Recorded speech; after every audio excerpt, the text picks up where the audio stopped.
السلام عليكم ورحمة الله وبركاته، الله يسعد لي أوقاتكم حبايب قلبي.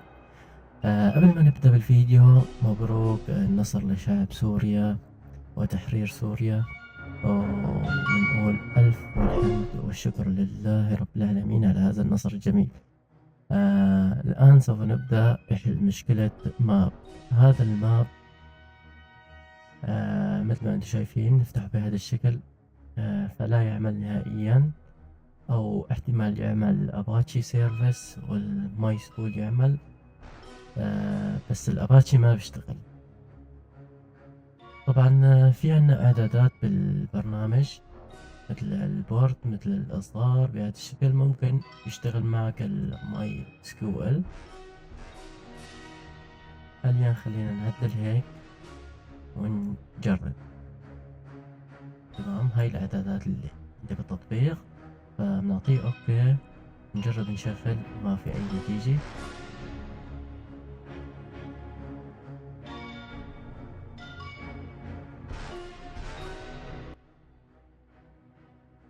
نجرب بنغير أيضا الإعدادات لنشوف نتيجة أخرى، هل يوجد نتيجة أخرى.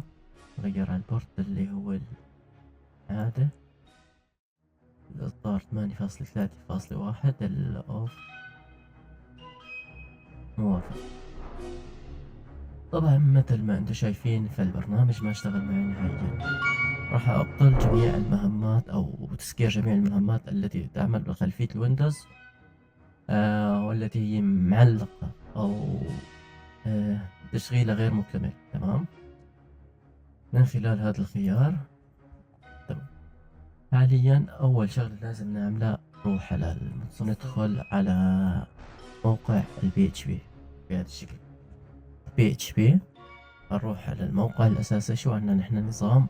نظام ويندوز، فلازم نحمل الإصدار الخاص بالويندوز، إصدارات الويندوز. مثل ما ملاحظين حاليا نحن عندنا إصدارات الويندوز، هاي النسخة نون سيف يعني ليست آمنة، فنحن بدنا النسخة الآمنة بهذا الشكل. نختار أحدث إصدار، هاي تاريخ الإصدار. دائما على ما أظن بالبي اتش بي بضل أول نسخة اللي هي غير الآمنة، فنحن خلونا ناخذ النسخة الآمنة.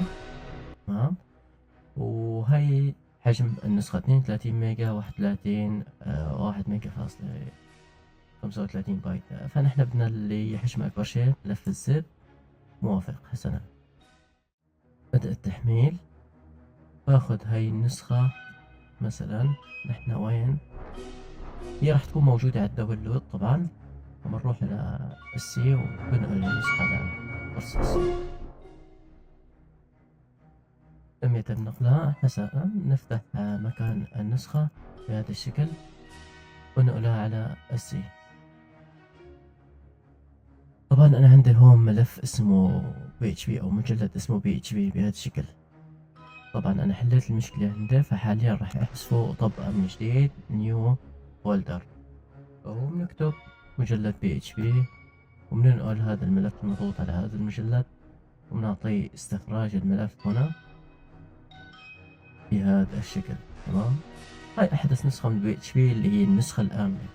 هاي أول خطوة انتهينا منها. طبعا مثل ما ملاحظين أنا دخلت على المجلد وعندنا هون المسار، فلذلك تضغط على كليك يمين كوبي أو كنترول سي لنسخ المسار. حاليا نضغط على سطح المكتب وبندخل على هذا الخيار. طبعا هذا الخيار متوفر على نظام ويندوز حيان. بإمكانك الحصول على النظام من خلال قناة يوتيوب ويندوز حيان أو قناة التليجرام اللي هي اسمها ويندوز حيان أيضا. بنروح على اللي هي هذا الخيار وبنروح على الباتش. مثل ما ملاحظين انا ضايف هون مسار البي اتش بي، انت اكيد ما راح يكون عندك، فبنعطيه ديليت وبنضيفه بهذا الشكل. نضغط على نيو ولصق، تم اضافة مسار بي اتش بي. اوكي، موافق موافق. حاليا انتهينا من هاي الخطوة. ننتقل للخطوة اللي هي نحن بعد ما كنا مثبتين برنامج الماب، اكيد راح نروح على قرص السي وهو راح يثبت لك مجلدين، مجلد الماب والماب برو. نحن راح نروح على مجلد الماب بهذا الشكل. تمام، بنروح على البي اي ان، ايضا بنروح على البي اتش بي. راح نلاحظ هاي الإصدارات اللي أعطيني إياها، في إصدار قديم هو بيستخدم إصدار قديم، فأنا راح أضيف إصدار حديث على هذا البرنامج. دورت بحثت كتير، فقلت ما في غير إنه أضيف نسخة البي اتش بي اللي هي أحدث إصدار بهذا الشكل. تابع معي الطريقة. طبعا نحن حملنا الملف، ضفناه هون بهذا الشكل، بنحدد جميع هاي الملفات كوبي. تمام. نحن أين إصدار حملنا؟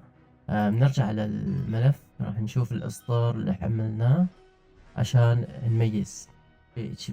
رقم الإصدار هو مثل ما شايفين 8.4.1.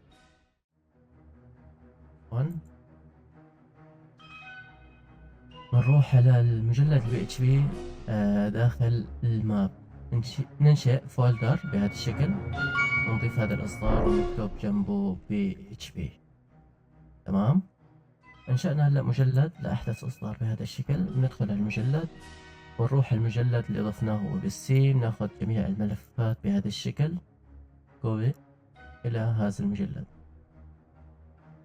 هيك صار عندنا نحن أحدث إصدار للبي اتش بي داخل الماب. تمام. لسه في خطوة ثالثة، نرجع لورا. بنروح حاليا على الملف أو المجلد، عفوا نرجع لورا كمان، لورا عند الماب، عند الكونف، عند الأباتشي. تمام. بهذا الشكل هاي الإصدارات هون إيه اللي تم استخدامها أو الإصدارات الموجودة للبي اتش بي.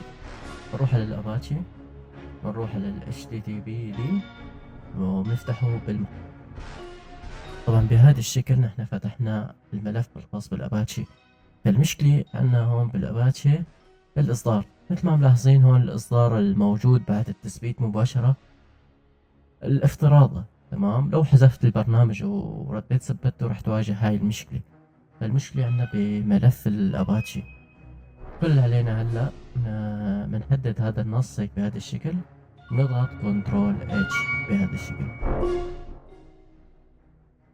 تمام. حاليا نحن اين اصدار ثبتنا؟ الاصدار اللي هو 8.4.1 بهذا الشكل، بس بنكتب نحن PHP بهذا الشكل، بنلاحظ انه ما في اي اختلاف، بس فقط تعديل الاصدار. تمام.